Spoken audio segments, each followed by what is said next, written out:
বিরতির পর সকলে বাংলাদেশ, আপনাদের সবাইকে স্বাগত। রুনি আছে, সাথে আছে ইমদাদ, এবং আমাদের সাথে শুক্রবারে জানেন যে একজন অতিথি থাকে এবং সঙ্গীত শিল্পী। আমরা আমন্ত্রণ জানাচ্ছি শওকতারা সঙ্গীত শিল্পী। শুভ সকাল আপা, কেমন আছেন? শুভ সকাল, অনেক ভালো আছি। আমরা আপা মানে সবসময় আমরা জানতে চাই, আপনি ওই আগেও এসেছেন, যে আপনার সকালটা কিভাবে শুরু হয়, রমজান আসলে সকালটা কিভাবে শুরু হয়, কখন শুরু করেন? একটু কি দেরি করে নাকি সকাল সকালে উঠে যেতে হয়? সকাল সকালে যেহেতু রোজা রাখতে হয়, সেহরি করে নামাজ পড়ে অ্যাজ ইউজুয়াল সবাই যা করে তাই। আচ্ছা, আজকে প্রথমে সাথে গান দিয়ে শুরু করি, তারপর আমরা আপনার গানের সাথে যাত্রা এবং মানে গানের প্রতি আপনার ভালোবাসা ভালো লাগে সেগুলো নিয়ে গল্প করবো। ঠিক আছে, প্রথমেই আপনি আমাদের কাছে কি শোনাচ্ছেন? আমি নজরুলের একটা হাম দিয়ে শুরু করছি।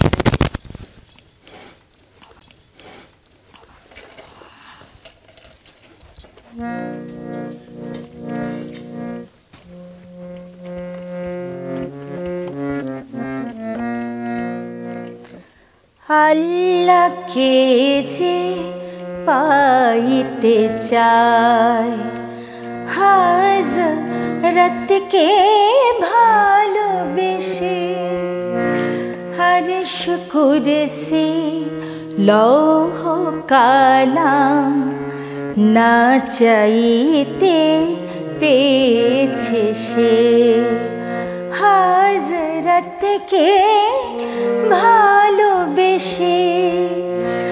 আল্লাহকে যে পাইতে চায়,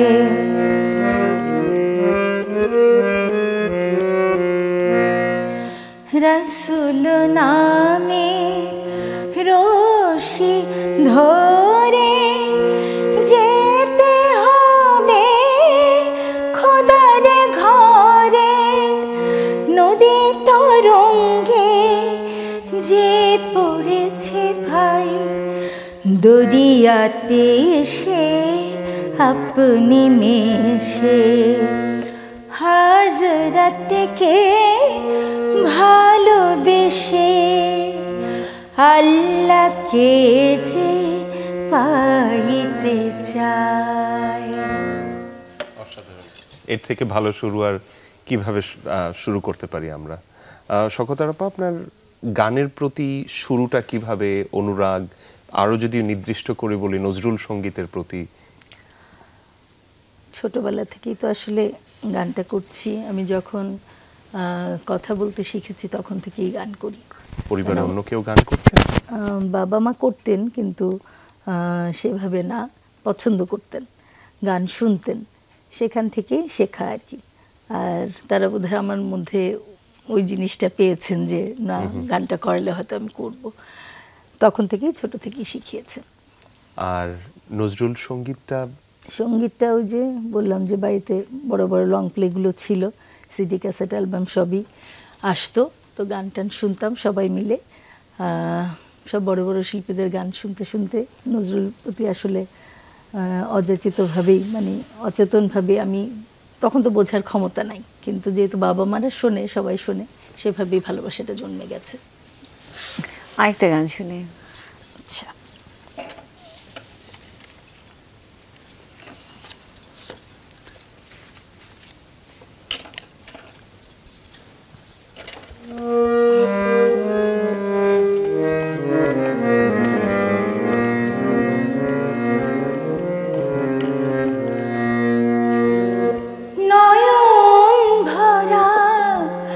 জল গো তোমার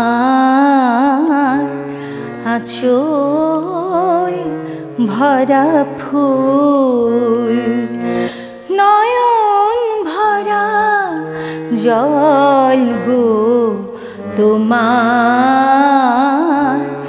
আঁচল ভরা ফুল, ফুল নেব না অশ্রু নেব, ফুল নেব না অশ্রু নেব, ভেবে হই আকুল, নয়ন ভরা জল গো তোমার আঁচল ভরা ফুল।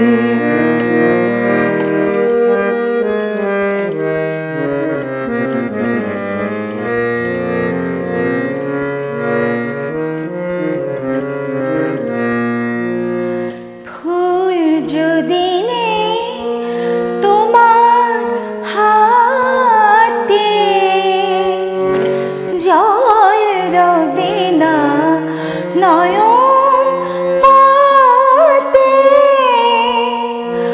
অশ্রু নীলে ফুটবে না আর প্রেমের মুকুল। নয়ন ভরা জল গো তোমার, আঁচল ভরা ফুল। অসাধারণ।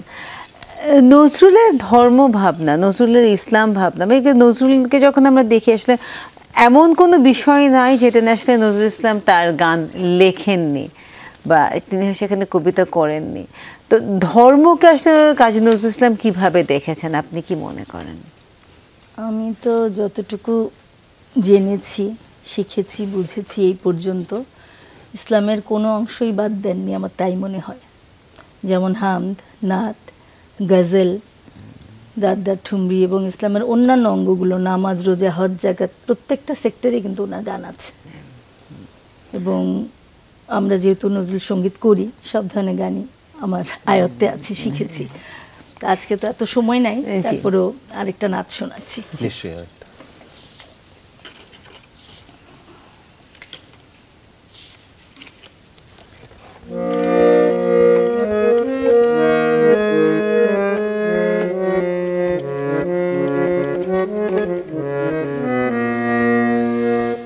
ইয়া মুহাম্মদ বেহেশত হতে খোদায়ে পাওয়ার পথ দেখাও।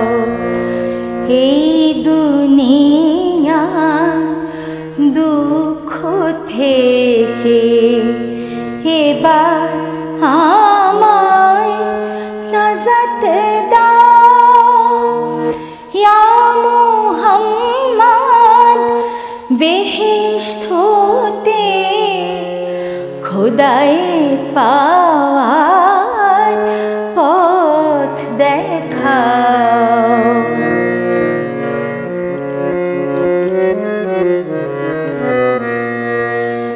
পীরে মুর্শিদ পাইনি আমি, তোমায় ডাকি দেব সোজা আমি। তোমারি নাম হোক হাজারাত, আমার পারো পারেরো নাম। এই দুনিয়া দুঃখ থেকে এবার আমায় নাজাত দাও। ইয়া মুহাম্মদ বেহেশত হতে খোদায়ে পাওয়ার পথ দেখাও। অসাধারণ, অসাধারণ। আপনি ছোটবেলার কথা বলছিলেন যে পরিবারে গান শুনতো, ওইটাই আপনাকে, তার থেকে নজরুলের গানের প্রতি বিশেষ ভালোবাসা। এরপরে কি প্রথাগত শিক্ষা কিংবা কিভাবে শিখেছেন এখন এত সুন্দর গান? শিখতে তো হয়েছে, কারণ গানটা গুরুমুখী বিদ্যা। তো আমি প্রথমেই বাবা মা এলাকায় আর কি কাছাকাছি একটা একাডেমিতে দিল, সেটা অনেক আগে, বোধহয় 4 দশক পেরিয়ে গেছে।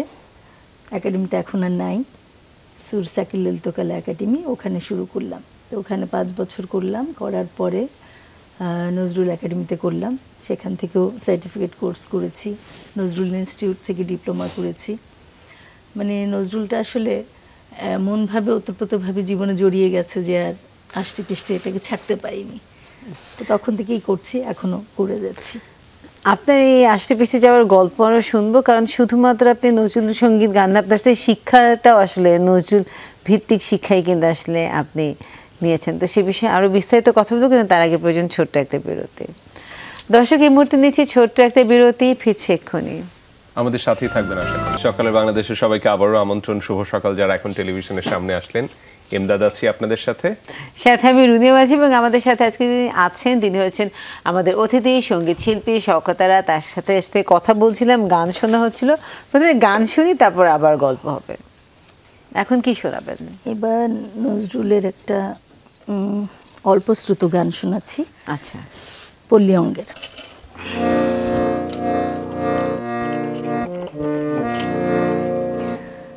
আমার সাম্পান যাত্রী নালয় ভাঙায় আমার তরি, আমার সাম্পান যাত্রী নালয় ভাঙায় আমার তরি, আমি আপনারে লয়ে রে ভাই, আপনারে লয়ে রে ভাই, এ পারো পার করি রে বন্ধু, হে পারো পার করি, ভাঙায় আমার তরি, আমার সাম্পান যাত্রী নালয় ভাঙায় আমার তরি।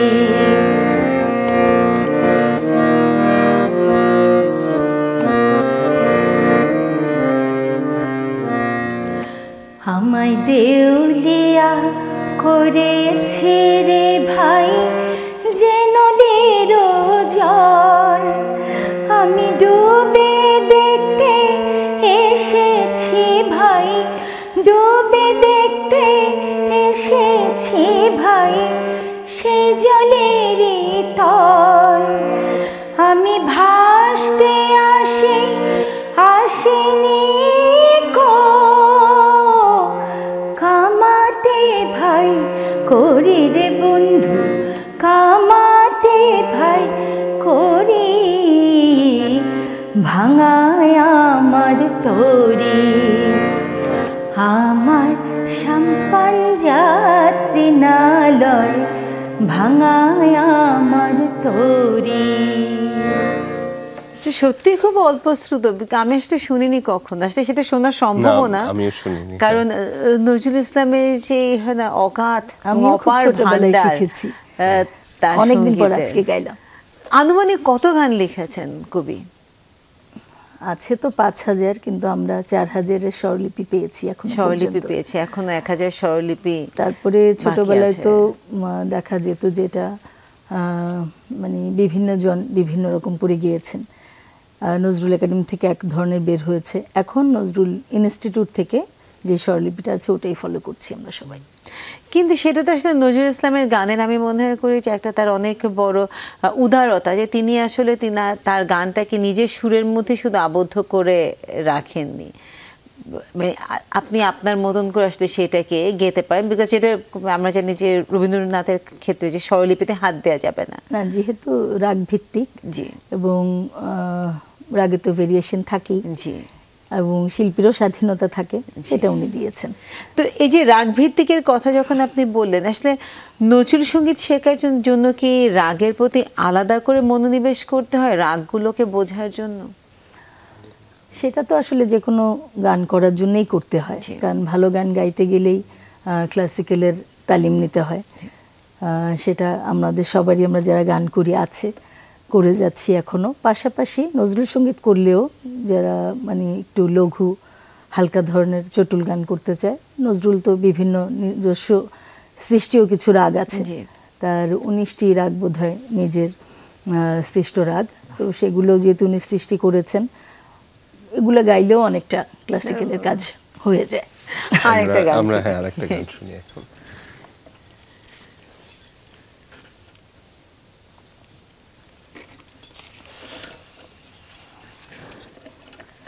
যেহেতু রোজার মাস, আমি অন্য আরেকটি গান গাইছি। এটা নজরুলের গান না, কিন্তু আমার ছোটবেলায় অনেক গুরুদের কাছে শেখা হয়েছে। এটা আব্দুল লতিফ আমাকে দিয়েছেন গানটা।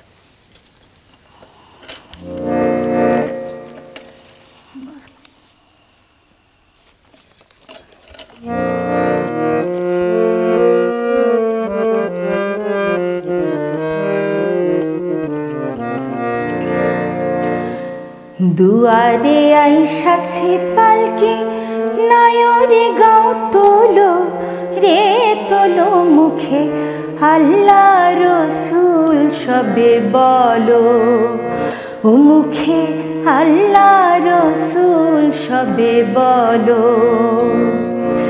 দুয়ারে আইসাছে পালকি নায়রে গান তোলো রে তোলো মুখে আল্লাহ রসুল সবে বলো ও মুখে আল্লাহ রসুল সবে বলো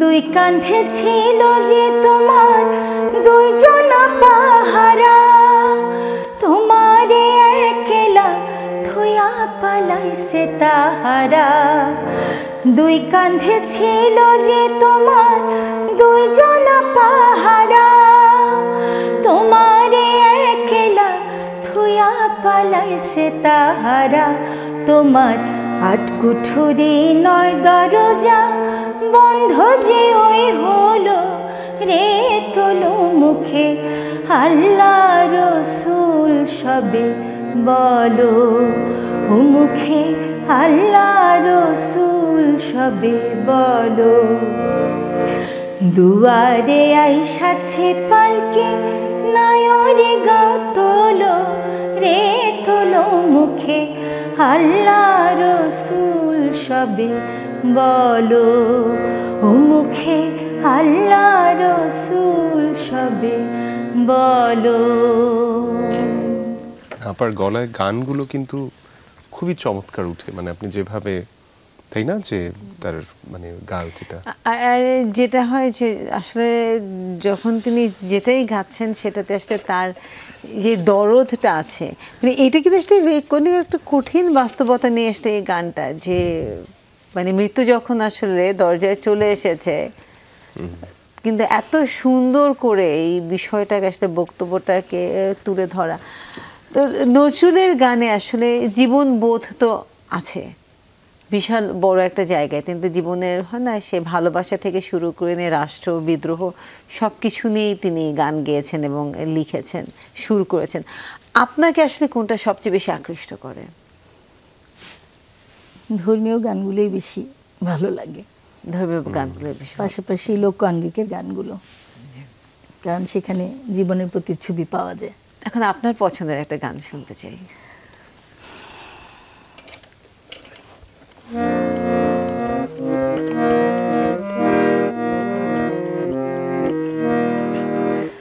নহে নহে প্রিয় হে নয় আখি জল, নহে নহে প্রিয় হে নয় আখি জল, মলিন হয়েছে ঘুমে চোখের কাজল, মলিন হয়েছে ঘুমে চোখের কাজল, নহে নহে প্রিয় হে নয় আখি জল, নহে নহে প্রিয় হে নয় আখি জল।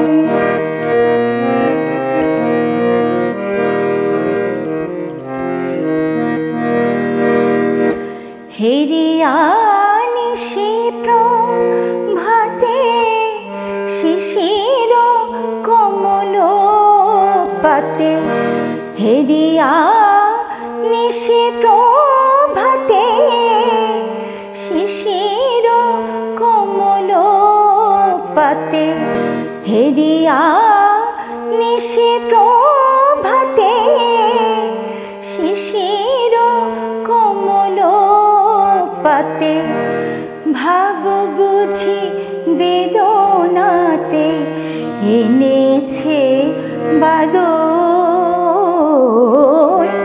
ভাব বুঝি বেদনাতে এনেছে বাদল, নহে নহে প্রিয় হে নয় আখি জল, নহে নহে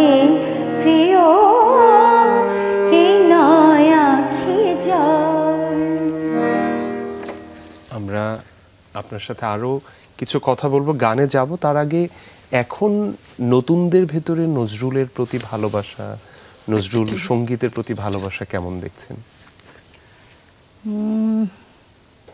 যেহেতু নজরুল সঙ্গীত অনেক দূর এগিয়ে গেছে, বিশ্ববিদ্যালয় পর্যন্ত এসেছে। এখন 30 সালে আছে নজরুল বিশ্ববিদ্যালয়, আমাদের ইনস্টিটিউট তো আছেই এখানে ঢাকায়, সবখানেই আছে স্কুলের। আর এখন আগের চেয়ে গানের প্রচার প্রসার অনেক বেড়েছে। এই জন্য বেড়েছে কারণ আমরা যারা শিল্পীরা আছি কম বেশি সবাই শেখাচ্ছি। আর ছোট ছোট শিশুরাও কিন্তু একদম ছোটবেলা থেকেই, এমন কোনো বাচ্চা নাই যে প্রজাপতি প্রজাপতি গানটা শোনেনি, গায়নি। হ্যাঁ, তো মানে যখনই শুরু হয় তখনই বোধ হয় খেলার ছলেই নজরুল সঙ্গীতটা চলে আসে। তো সেভাবে দেখা যায় যে ছোট থেকেই নজরুলের চর্চাটা হচ্ছে। তারপর যখন তারা বুঝতে শেখে, স্কুলে যায়, কলেজে যায়, ইউনিভার্সিটিতে যায়, করছে। কারণ গানগুলো তো চর্চার বিষয়, চর্চা ছাড়া। এইটা আপনি খুব চমৎকার বলেছেন, বিকজ মানে নজরুলের যে বিস্তৃতি একদমই মানে এই যে প্রজাপতি প্রজাপতি থেকে শুরু করে আবাল বৃদ্ধ বনিতা কেউই বাদ যায়নি। এমনকি নারীদের নিয়ে গান, ছাদ পেটানোর গান, ভেরিয়েশনের তো কমতিই নাই। জীবনের প্রত্যেকটা পরতে পরতে প্রেমের গান, বিদ্রোহের গান, বিরহের গান, দুঃখের গান, সবই আছে, সবকিছু। মানে প্রজাপতি থেকে যদি তুমি চল চল চল পর্যন্ত চিন্তা করে, তাহলে আপনি চিন্তা করেন যে কত বড় যাত্রা। রণক্ষেত্রেও আছে, রণক্ষেত্রেও আসলে ওটা নিয়ে তো, ওটা তো একেবারে সারা বিশ্বে প্রচলিত। আমরা যেটা করব, আমরা আপনার আরো একটা গান শুনতে চাই। গান শুনে তারপরে আমরা বিরতিতে যাব, যদি আর একটা গান শুনে আপনার পছন্দ, ছোট্ট করে যদি শোনান।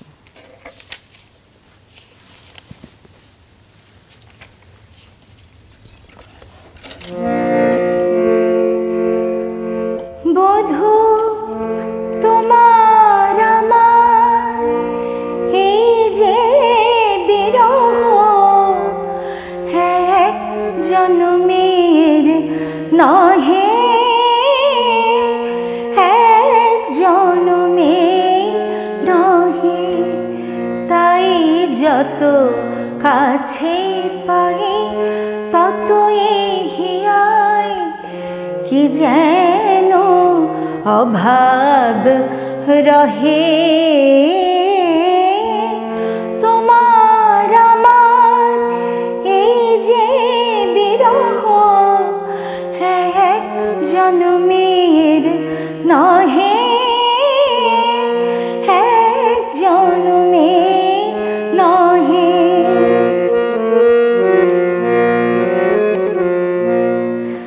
বারে বারে মোরা কত সে ভুবনে আসি,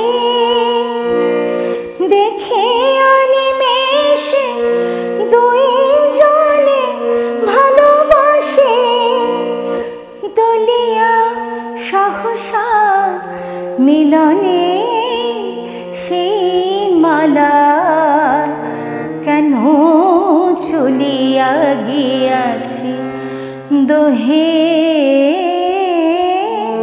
তোমার আমার এই যে বিরহ, এক জন্মের নহে, এক জন্মের নহে। অসাধারণ আপু, অসাধারণ। এই আবেগটা ধরে রেখে নিতে চাচ্ছি ছোট্ট একটা বিরতি। দর্শক, এই মুহূর্তে নিচে ছোট্ট একটা বিরতি, ফিরছে এক্ষুনি। আমাদের সাথেই থাকবেন আশা করছি। বিরতি পর সকলে বাংলাদেশ, আপনাদের সবাইকে স্বাগত। রুনিয়া আছে, এমদাদ সাথে আছে, এবং আমাদের সাথে সঙ্গীত শিল্পী শওকতারা আছে, যার সাথে আমরা কথা বলছিলাম, অসাধারণ গান শুনছিলাম। শওকতার আপা, আমরা আপনার গানে যাওয়ার আগে আমরা নজরুল সঙ্গীত নিয়ে কিংবা সঙ্গীত নিয়ে আপনার পরিকল্পনা একটু জানতে চাই। নজরুল সঙ্গীতটা আসলে সাধনার বিষয়, শুরুতেই বলেছি। ছোটবেলা থেকেই করছি, কতটুকু গাইতে পারছি জানি না, চেষ্টা করে যাচ্ছি। তা আমার সঙ্গীত নিয়ে গবেষণা করার ইচ্ছা আছে, কিন্তু সেটা তো বিশাল ব্যাপার, অনেক সময় সাপেক্ষ, শারীরিক, মানসিক, আর্থিক, সামাজিক সব কিছু এর সঙ্গে জড়িত। তো সেটা ভবিষ্যতের ব্যাপার, চেষ্টা করব, ইচ্ছা আছে।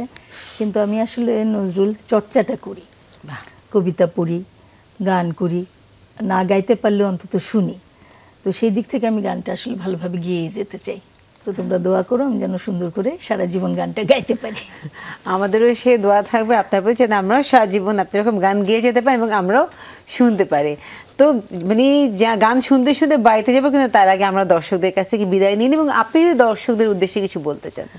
দর্শকদের উদ্দেশ্যে বলবো যে আমার জন্য দোয়া করবেন, আমি যেন সুস্থ থাকি, সুন্দরভাবে গান করে যেতে পারি, আপনাদেরকে সুন্দর সুন্দর গান সারা জীবন উপহার দিতে পারি। আর যমুনা টিভিকে অনেক ধন্যবাদ আমাকে আমন্ত্রণ জানানোর জন্য। শেষ একটা গান করছি। আমরা তার আগে আপনার শেষ আমরা- গানটা শুনবো। আমরা একটু দর্শকদের কাছ থেকে তার আগে বিদায় নিয়ে নিচ্ছি। আমরাও চাই আপনারা ভালো থাকেন আজকের দিনে এবং আগামী যে বন্ধের দিনগুলোতে, সামনের দিনগুলোতে ভালো থাকেন, এরকম প্রত্যাশায় সকালের বাংলাদেশের শেষ প্রান্তে চলে এসেছি। আমরা গান শুনতে শুনতে বিদায় নিব। বিদায় নেওয়ার আগে একটা কথাই বলতে চাই, সেটা হচ্ছে আসলে আপনার কাজ আপনাকে মানুষের মনের মধ্যে ধরে রাখবে। যদি সময়কে ঠকাতে চান তাহলে নিজে ঠকে যাবেন। গানে যাই আমরা।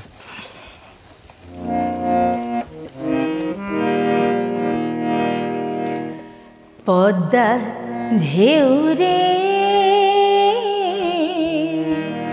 মোর শূন্য হৃদয় পদ্ম নিয়ে যা, যা রে পদ্মার ঢেউ রে,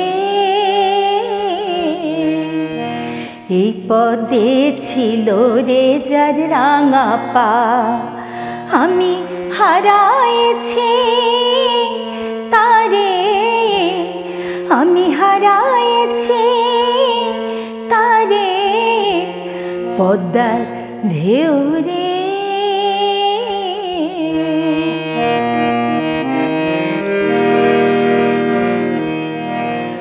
মোর পরানো বধু নাই, পদ্মটাই মধু নাই, নাই রে বাতাস কাঁদে বাইরে, সে সুগন্ধ নাই রে, মোর রূপের সরসিতে আনন্দ মৌমাছি,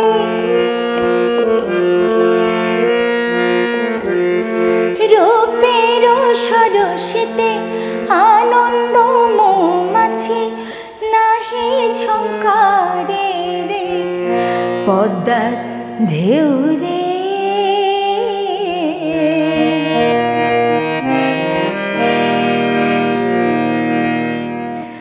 ও পদ্মা রে ঢেউয়ে তোর ঢেউ ওঠে যেমন চাঁদের আলো, মোর বধু আর রূপ তেমনি ঝিলমিল করে কৃষ্ণ কালো।